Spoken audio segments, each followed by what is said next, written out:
বুদ্ধ, রাজসভায় আমাদের অপমানটা দেখলে? হ্যাঁ, সে তো দেখলাম মন্ত্রী মশাই। আমি তো বুঝতেই পারছি না যে গোপাল মহারাজকে কি মধু খাইয়েছে যে মহারাজ গোপাল ছাড়া চোখে অন্ধ। আরে আমরা যেন মহারাজের কাছে ফেল না, কিছু একটা করতেই হবে। আমার মাথাটা গরম হয়ে যাচ্ছে। গোপালের মতন রাজসভার ময়লাকে যতক্ষণ না ফেলা যাচ্ছে ততক্ষণ আমার মাথা জ্বলন্ত কয়লা হয়েই জ্বলবে। পণ্ডিত মশাইয়ের মাথায় একটা বুদ্ধি আছে মন্ত্রী মশাই। আপনি যদি সেই অনুযায়ী উঁচির কাজ করেন তাহলে বেটা গোপালের কপালে দুর্গতির সীমা থাকবে না। এই কি বুদ্ধি, কি বুদ্ধি? আপনি বরং এই ব্যাপারে পণ্ডিত মশাইয়ের সাথে একবার আলোচনা করে নিন। আমি চলি, কেমন? আমি চলি। হ্যাঁ হ্যাঁ, এসো এসো এসো এসো।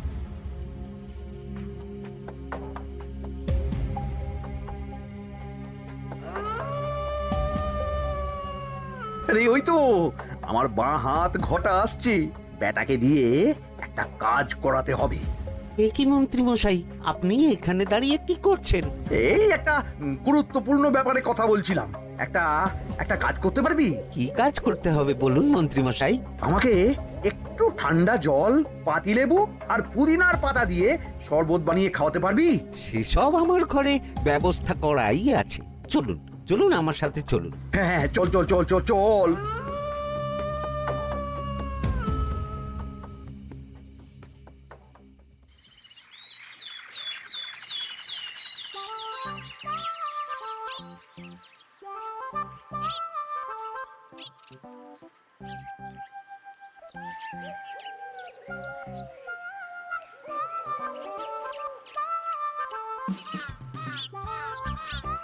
কি ব্যাপার পণ্ডিত, এত গুম মেরে আছো কেন? সকাল সকাল গিন্নি খুব বকেছেন মনে হচ্ছে। গিন্নির বাক্য সুধায় কান ভরে গেছে, আর কিছুই কানে ঢুকছে না। আরে দাঁড়াও দাঁড়াও পণ্ডিত, দাঁড়াও জ্যোতিষী। পণ্ডিত তো আমার কথা শুনতেই পেল না মনে হচ্ছে। তুমি তো দূর থেকে বলেছো, আমি তো বলেছি পাশ থেকে, তাতেও শুনতে পাইনি। কানের পোকা হলো নাকি? কি গো পণ্ডিত, ব্যাপার কি? কেমন বুঝছো? এ তো ভয়ানক কর্ণকোষ্ঠবদ্ধতার লক্ষণ। তুমি কচু বুঝেছো? আমার হয়েছে কর্ণগোপাল, তোমাদেরও হতো, কিন্তু তোমাদের দোকান কাটা বলে হয়নি। তুমি আমাদের অপমান করছো। তোমাদের অপমান বোধ থাকলে কোনো শব্দই কানে ঢুকতো না, শুধু একটাই শব্দ কানে বাজতো, গোপাল গোপাল গোপাল। এবারে রাজসভায় কিভাবে হেনস্থা হতে হলো মনে নেই?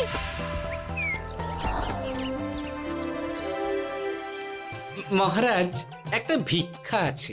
ভিক্ষার জন্য কৃষ্ণনগরের রাস্তাই সবচেয়ে উপযুক্ত জায়গা গোপাল, তুমি বরং সেখানেই যাও। মন্ত্রী, মন্ত্রী মশাই ঠিকই বলেছেন মহারাজ। যে যার নিজের জায়গা থেকে কথা বলে। কুকুর বলে ভৌ ভৌ, বেড়াল বলে মিউ মিউ, কাক বলে কা কা। মন্ত্রীর ভিক্ষার জায়গা কৃষ্ণনগরের রাস্তা, আর গোপালের ভিক্ষার জায়গা মহারাজ কৃষ্ণচন্দ্রের দুয়ার। বলো কি ভিক্ষা? বাড়িতে পুজো আছে মহারাজ, খরচা অনেক, কিছু ঋণ আবশ্যক। যদি 100 মোহর। ঋণ তোমাকে আমি দিতে পারবো না গোপাল। পুজো উপলক্ষে তোমাকে আমি 100 মোহর দিলাম। মহারাজ, আমিও ঠিক এই কথাটাই বলতে যাচ্ছিলাম। আমরাও তাহলে বাড়িতে পুজো করব। পুজোর জন্য আমাদের অনেক খরচ, তাই যদি... অবশ্যই অবশ্যই, কত ঋণের প্রয়োজন খাজানজির কাছ থেকে নিয়ে নিও, সুদটা আমি মাফ করে দিলাম। মহারাজ, গোপালকে দান আর আমাদের ঋণ? হ্যাঁ, কারণ তোমরা নিজেরা খাবে, কিন্তু গোপাল অন্যদের খাওয়াবে। গোপালের মতো মানুষের সঙ্গে থাকাই হলো রাজধর্ম। কিন্তু তাছাড়াও তোমরা হলে 80 যাই বেতন পাই দলের লোক। গত 1 বছরে তোমার কোন মন্ত্রণা দেশের কাজে এসেছে? পণ্ডিত কোনো নতুন তত্ত্ব শুনিয়েছে? জ্যোতিষী কোনো অমোঘ ভবিষ্যৎবাণী করেছে?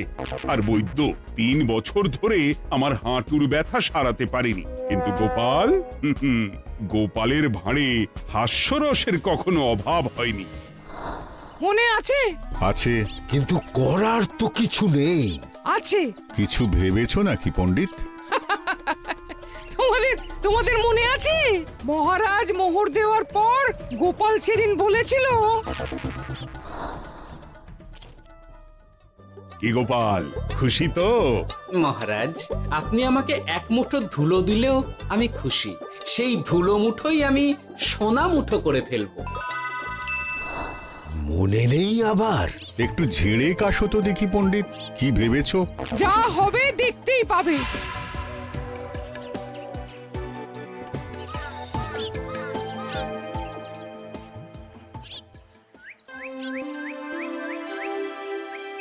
মহারাজের জয় হোক, মহারাজের জয় হোক। ওরে বাবা, এই যে সকাল সকাল চান করে ঠান্ডা লেগে গেল মনে হচ্ছে। মহারাজ, ওই কবি গান উপলক্ষে গত মাসটা আমি কৃষ্ণনগরের কোণে কোণে ঘুরে বেরিয়েছি। প্রজাদের মধ্যে একটা অসন্তোষ আমি লক্ষ্য করেছি মহারাজ। অসন্তোষ? আমি তো জানতাম আমার শাসনে প্রজারা সুখে আছে। সুখে তারা ভাসছে মহারাজ, কিন্তু একটাই অসুখ, তারা মহারাজের দর্শন পায় না। তারা মহারাজের পদধূলির জন্য আকুল হয়ে আছে, মহারাজের দর্শন পাওয়ার জন্য চাতকের মতো অপেক্ষা করছে। চিত্রকরকে দিয়ে চিত্র অঙ্কন করিয়ে বিলি করে দিলেই হলো।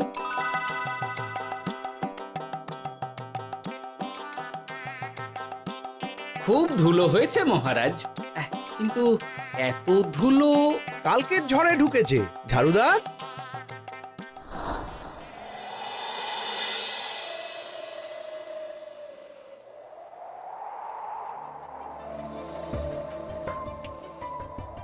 এই সুযোগ, রাজসভা ফাঁকা, এমন ঝড় যে পেয়াদারাও বাইরে নেই। কাজটা সেরে ফেল, বুঝলি? কিরে, কাজটা কর।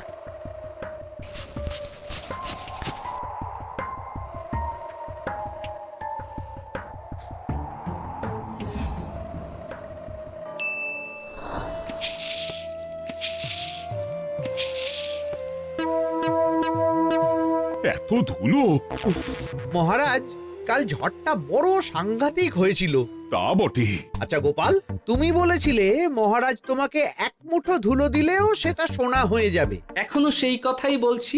মন থেকে বলেছিলে না মহারাজকে তেল দেবার জন্য?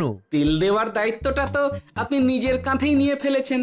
আমি যা বলি সত্যি বলি। আজ যদি এই 4 ঝুড়ি ধুলো মহারাজ তোমাকে উপহার দেন, তখনও একই কথা বলবে? নিশ্চয়ই।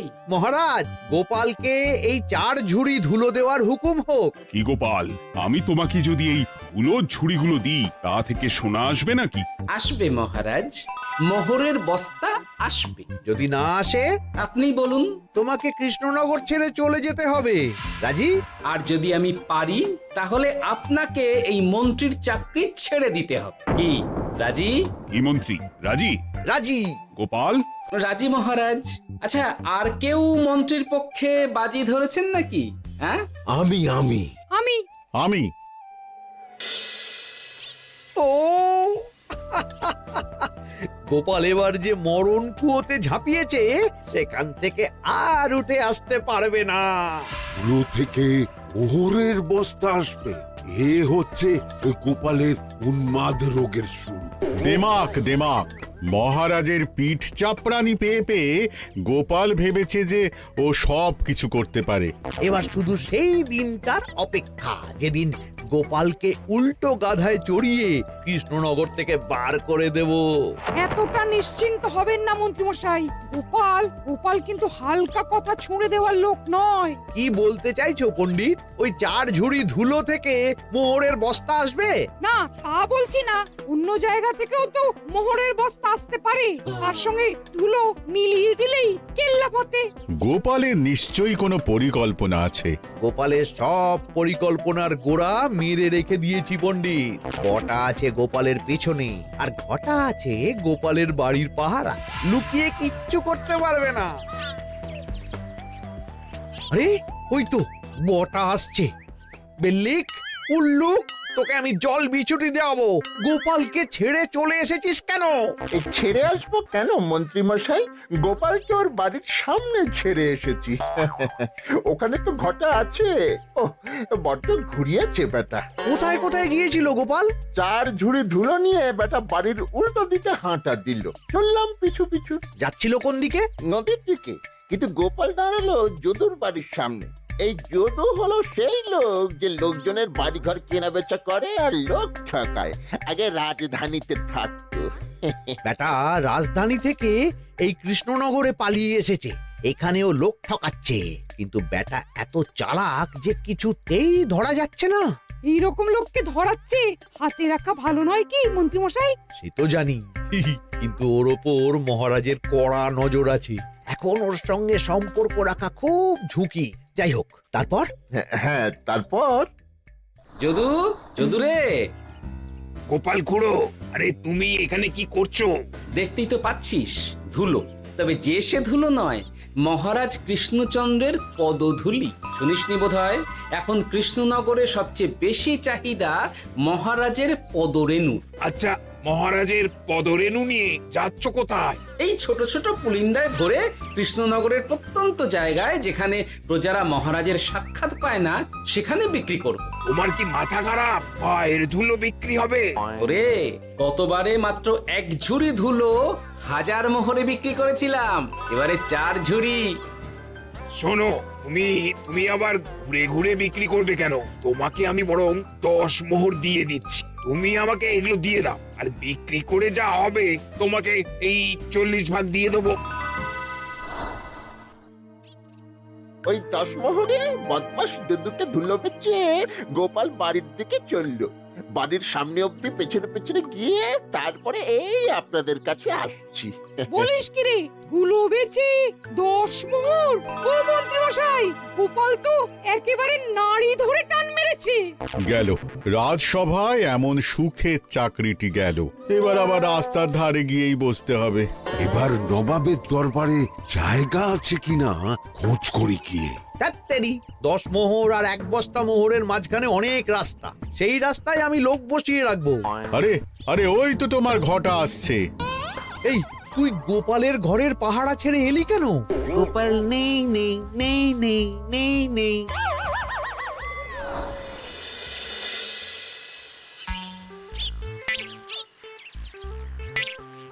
আরে, ভয় পেলি নাকি? না না না না না, ভয় পাবো কেন? শোন, তোকে পেয়ে আমার খুব ভালো হলো বুঝলি। তোকে আমার একটা কাজ করতে হবে। বলো বলো। আসলে বুঝলি, আমার না গিন্নিকে নিয়ে তার বাপের বাড়ি যাওয়ার কথা ছিল, কিন্তু হঠাৎ বিশেষ কাজে আমাকে খামবাজে চলে যেতে হচ্ছে। এখন আমি গিয়ে গিন্নিকে বললে বুঝতেই পারছিস কুরুক্ষেত্র হয়ে যাবে একেবারে। তাই আমি কাউকে খুঁজছিলাম যে আমার বাইরে যাওয়ার খবরটা আমার গিন্নিকে গিয়ে দেবে। তুই পারবি বাবা ঘটা? ওরে বাবা! আরে আরে আরে, ভয় পাস না, তোকে গিয়ে মুখে কিছু বলতে হবে না। এই নে, এই চিঠিটা আমার বউকে দিবি।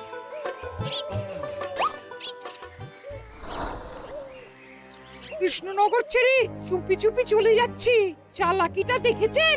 ওসব চালাকি আমি তুড়ি মেরে উড়িয়ে দেব। কি করবেন? চারিদিকে আমি অশ্বারোহী গুপ্তচর পাঠাচ্ছি। গোপালকে কোনো চালাকি করতে দেব না।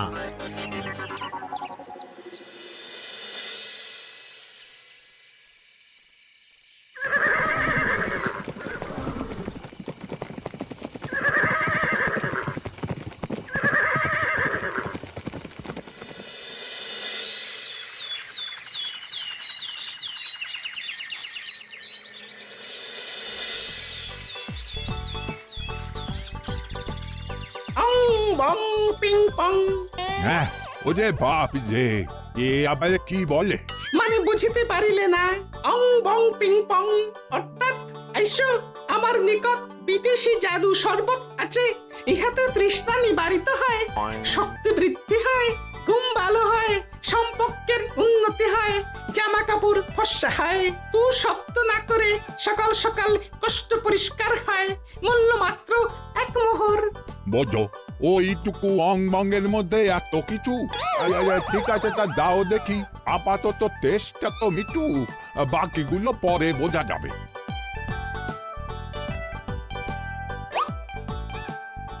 আহ বড় ভালো খেতে তো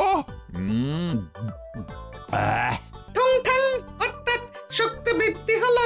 হ্যাঁ হ্যাঁ মনে হচ্ছে গায়ে যেন দুগুণ বল পাচ্ছি। কি হয়েছে ভাই? এ কে? এ ভিন দেশ থেকে জাদু শরবত নিয়ে এসেছে গো। জাদু শরবত ভিন দেশ? একেবারে বহু ভুজা শরবত। খেলে তেষ্টা যাবে, গায়ে জোর হবে, ঘুম হবে, সম্পর্ক ভালো হবে, জামা কাপড় ফর্সা হবে, সকালে হ্রাস করে পেটও পরিষ্কার হবে। সে কি? দাও গো ভাই, আমাকেও দাও। গুড় জল, সঙ্গে একটু ভাজা মশলা, আমচুর আর বিট নুন, শুদ্ধ দেশি জিনিস। জানলে কেউ ছুঁয়েও দেখতো না, কিন্তু একটু বিদেশি গন্ধ দিতেই একেবারে হট্ট মেলা। আরে তোমরাও এসেছো দেখছি। সং সং শঙ্কা, লং লং লঙ্কা। মানে অর্থাৎ এই শরবত খেলে আর শঙ্কা নাই, বুদ্ধি লঙ্কার মতন ঝাল হয়ে যাবে। তারপর ডং ডং ডঙ্কা, টং টং টঙ্কা, ফাইন ফাইন, অর্থাৎ টাকা আসবে আমার কাছে।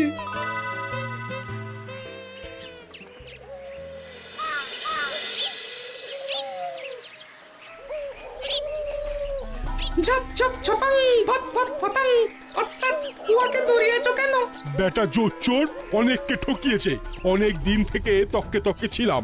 এবার এই ধুলো নিয়ে মহারাজের পায়ের ধুলো বলে বিক্রি করছিল। একটা বেনামি চিঠিতে খবর পেয়ে বেটাকে ধরেছি। ব্যাং ব্যাং বিগ ব্যাং, অর্থাৎ বাহ বাহ বাহ বাহ। বেনামি চিঠিটা আমি দিয়েছিলাম বাবু। বাবা যদু, তুমি সেই রাজধানী থেকে কৃষ্ণনগর অবধি মানুষকে অনেক খোল খাইয়েছো। তুমি এতদিন ঘুঘু দেখে এসেছিলে বাবা, এবার গোপাল নামক ফাঁদটা দেখলে। কতবার বলবো এইসব ধুলো আমি গোপালের কাছ থেকে কিনেছি। যা বলার ওই বিচারের সময় মহারাজকে বলবি। চল চল চল চল চল।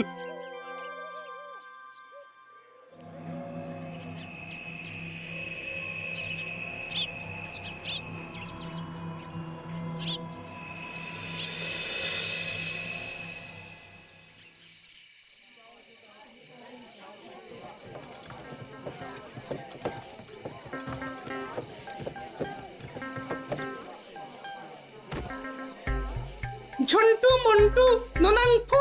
নাও ঠেলা। সাহেব বলে কি ফু দিয়ে দিতে হবে?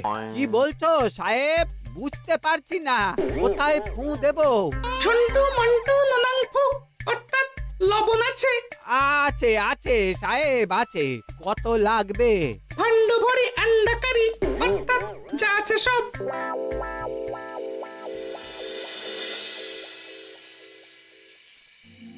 ব্যাস, মোটামুটি আশেপাশে সব দোকানের নুন এখন আমার জিম্মায়। এবার আসল মজা শুরু হবে।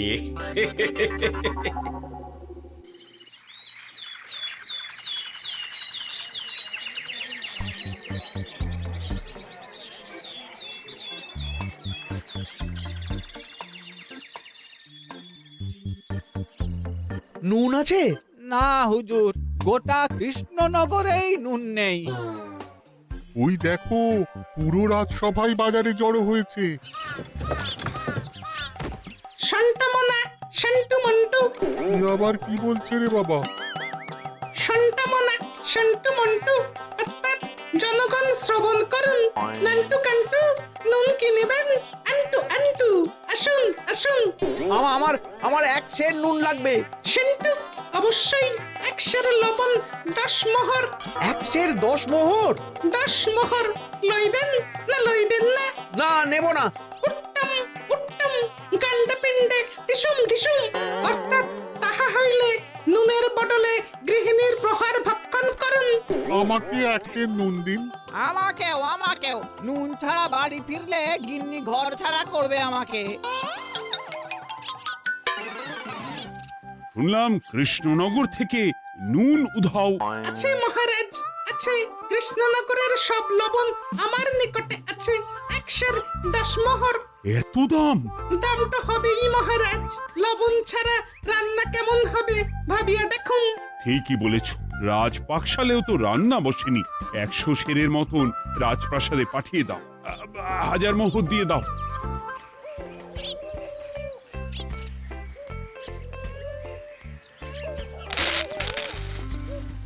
ব্যাস 1 বস্তা মোহর হয়ে গেছে।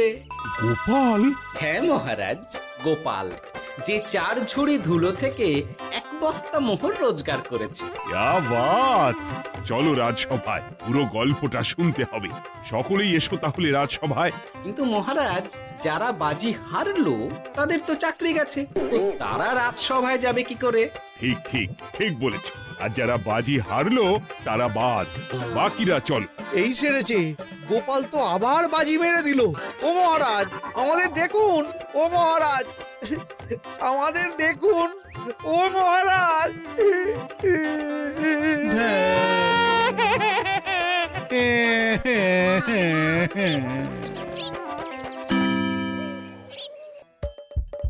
হাসির রাজা, জ্ঞানের রাজা, রসিক রাজা।